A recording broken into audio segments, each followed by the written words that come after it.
Hey folks, morning. This is Brian. We did play RQG last night.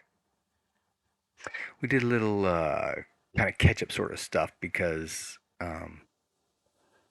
doing some email conversation back and forth between some of the players, we decided, hey, I forgot to implement. I, the GM, forgot to implement the. Oh, where'd they go?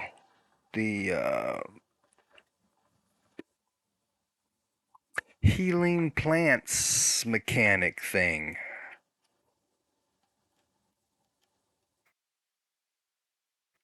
Oh shoot, I couldn't find it. It's in the Red Book of Magic, right? So, oh, here we go. Healing plants, page 72. To implement that, because they would have done this to help with trying to find some plants that would help with healing the waste soul disease that three of the players have. They picked up from the brew, and also they were going to be resting for a couple of days to get magic points back, and then take uh, the and then attack spirit combat the ghost that was possessing Arestra. And we had all done that uh, kind of one on one with the shaman player, and then while that's going on, right? All this resting, I had to roll some random encounters. Newton's down the river, no issue. They're just floating by. But some Sunstone Templars come by, so there's a patrol of those guys, and so there's going to be some interaction with that. So we had to back up, play through all this. Gave them some rolls. They did find. Well, they found three three plants would help with just general healing. But they also did find one plant, seeds from one plant, to help with the wasting disease. And they only had one. Serving is not the right word. One dose. There we go. One dose of wasting disease healing from these plants that they found. So, okay, who they're going to give it to? They decided to give it to David, and it says that it cures the disease. But that brought up two issues. Does the severity of the disease really matter? And I'm thinking probably not. But um, does that then mean that we don't need to make any more rolls, or that at the next roll it's an automatic success? But it says cure, so that tells me that there's no more rolls needed. So then the secondary question was, how quickly do characteristic points heal? And in the back of my head, I've got somewhere it's like your healing rate every season kind of thing. But quick perusal of the books, I couldn't find anything. So I'm thinking, next time you make a roll, um, you get a point back, kind of thing. So we'll see. Yeah, I'll do some more digging on that. But otherwise, Lars has been healed, or Lars, David's been healed. Okay, so then the Sundome Templars come down. Juchi's a Yamalian as well, so there's some conversation there. A really, really high reaction roll, so he's made a connection with the leader of this troop. They told him about some Trollkin they had run into earlier, um, but they had not run into any game in the area.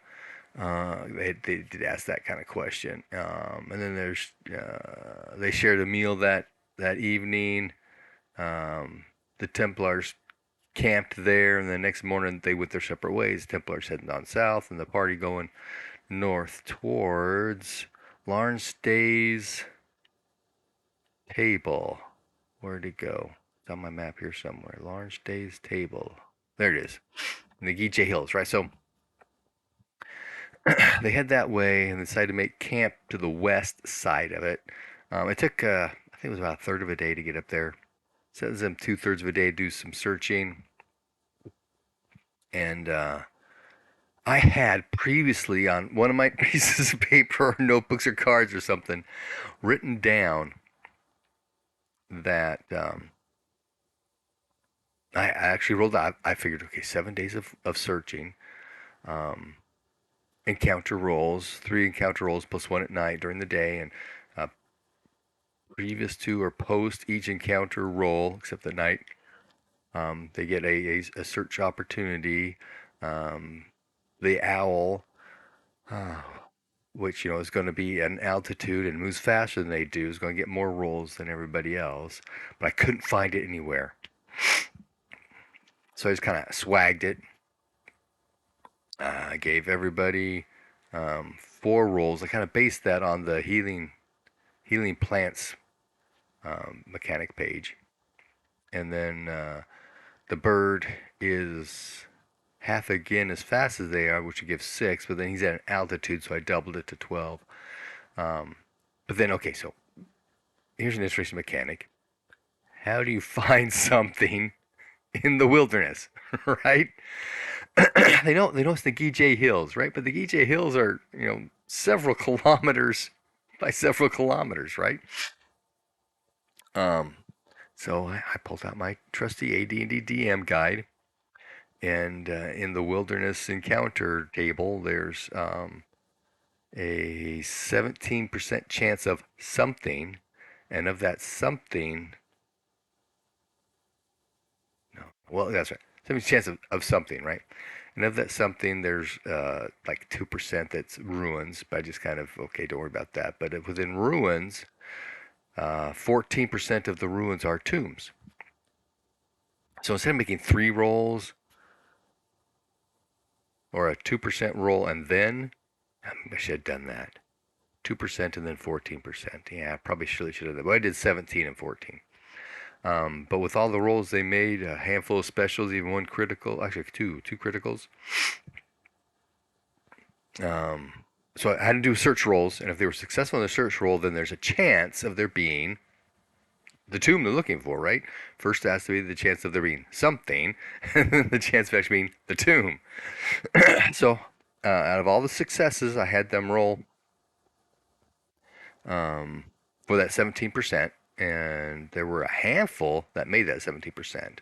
Then out of that 17%, I had them make that roll of 14% or less, and 2 of the players, actually one player twice, and the second player made that 14%. So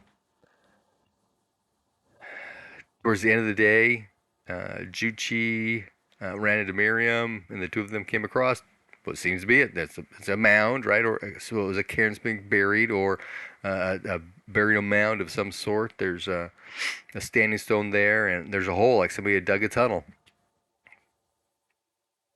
So they go back to the camp, tell everybody about it. So the next morning they come out, and they go in. Juchi just kind of takes charge. I've got a torch. I'll go in.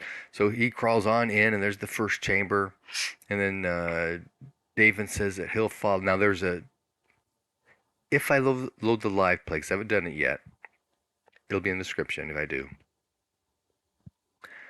Um, there's like a dead spot before all of this tomb investigation begins. That's because in Owlbear, I had uploaded the map and I had done all the shadowing, right? But it wasn't there.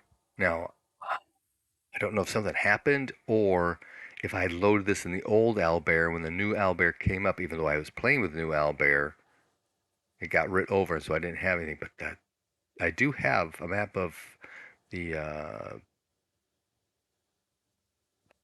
the Earth Temple ruins up in the Boulder ruins. I do have my Boulder ruins map in there, so I'm not really sure what's going on. But and all my characters are down there too. So anyway, I'm trying to build this thing really quick while we're all talking and stuff. And which reminds me, my buddy Bruce came out for Gen Con. I brought he and his wife here to Northern Virginia, and so we've been, showing them different places. They ran around DC one day by themselves. I ran them down to Wilmington. Wilmington? No. Johnstown, Yorktown, Williamsburg. I ran down to Williamsburg one day, and yesterday my wife took them to um, Mount Vernon, and then we all spent the rest of the afternoon at the Marine Corps Museum. So and today we're going to the Air and Space Museum over by Dulles because they're flying out of Dulles. We'll just spend all day there until it's time for them to get to the airport. But anyway, so he's here. We had some technical issues trying to get his tablet up and connected and running because I've got some weird Wi-Fi stuff going on down here. And there was, what was it? Oh, feedback because he doesn't have headphones or a mic, so he's got speakers and his device mic going off. So I'm hearing uh, um, echoes back and forth as things are going on. So I'm messing with my controller, turning my mic off and on, off and on, so that I'm trying to keep anything we are hearing from this tablet from actually caught from my mic and then plugged into and then caught on the recording. So I'll listen to it first, see if it works at all. If it's just garbled, I won't bother loading it up. But if we can follow, if my mic is not catching up the speaker stuff, we should be okay. Anyway, oh, oh yeah. So Juchi goes in. David's following. So David was trying to check on something while that was going on, and then once we all get caught up, Miriam comes in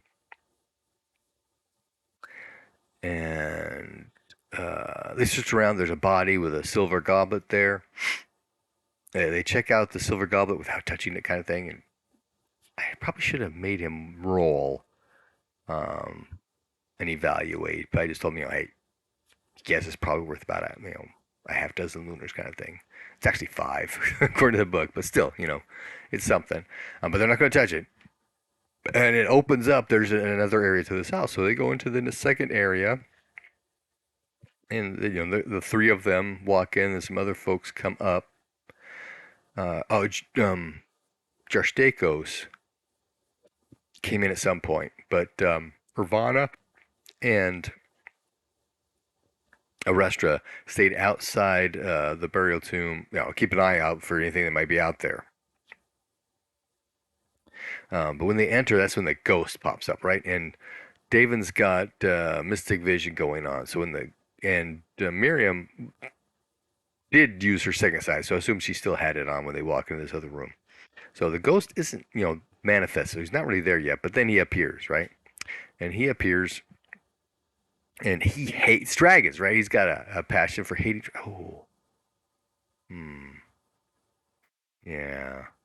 It is probably pretty high, like in the 90s, or was 90. Anyway, so I wrote down this little thing because all these guys have been touched by dragons. Jarstakos, not touched, but he's got a dragon bone sword, right? So he shows up, he steps forward, and there's this little spiel from the book about, everybody's forgotten me. I've got thieves coming to steal my stuff and something else, right? And then, you stink of dragons! You all stink of dragons! So he's going to attack. I do, what you guys are going to do? Daven drops to a knee and says, they've been sent on a quest to slay a dragon.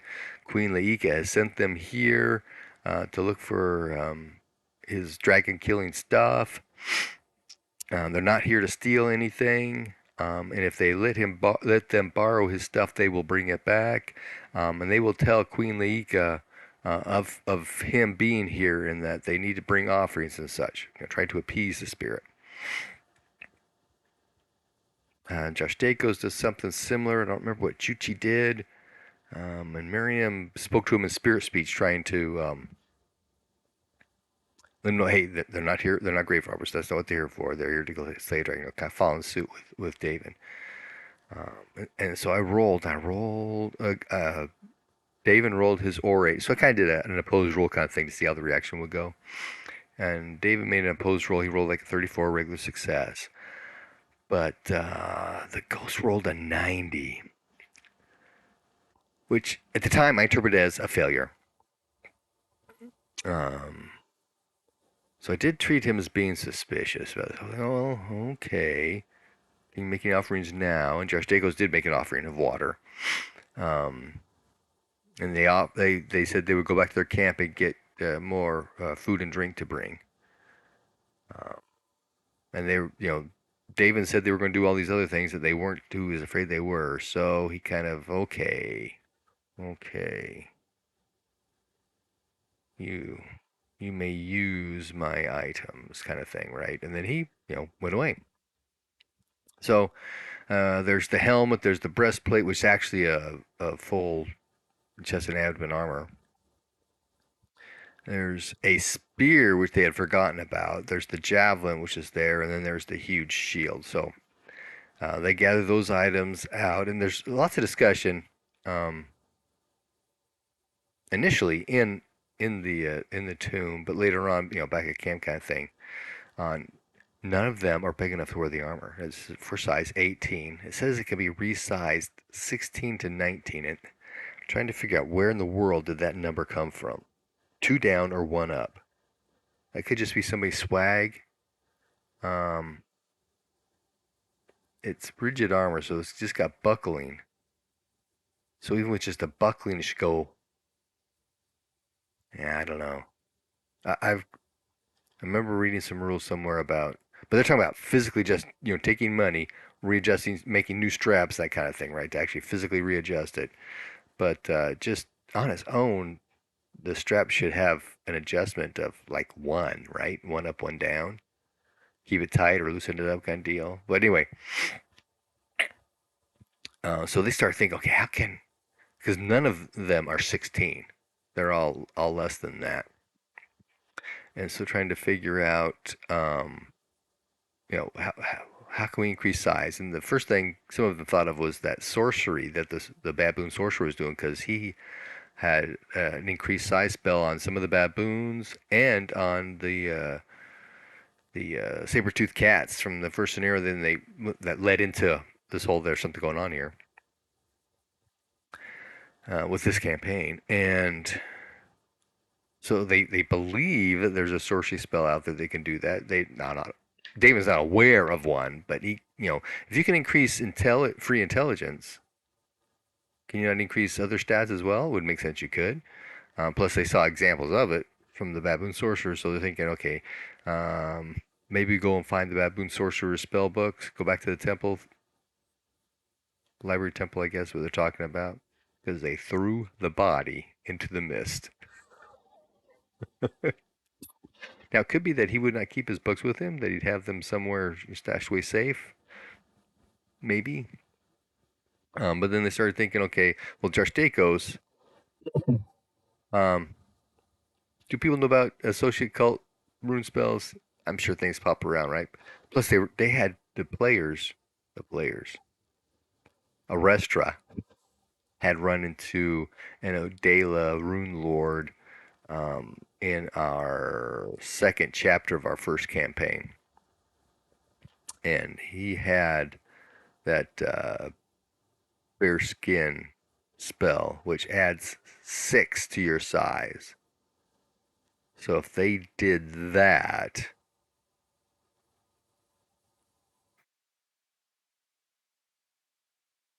any 13s would become a 19. And it would still fit. Any 12s would become 18s, which would fit. But it would last only 15 minutes unless they did an extension on it, right?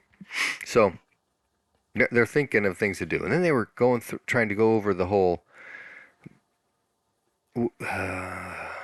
looking for the sandals of darkness. They think this thing is the shield of Iran. Um, they've got the bag of wind. So I go back through the whole stories of Orlanth thing about, in order to be stealthy and to beat his enemies with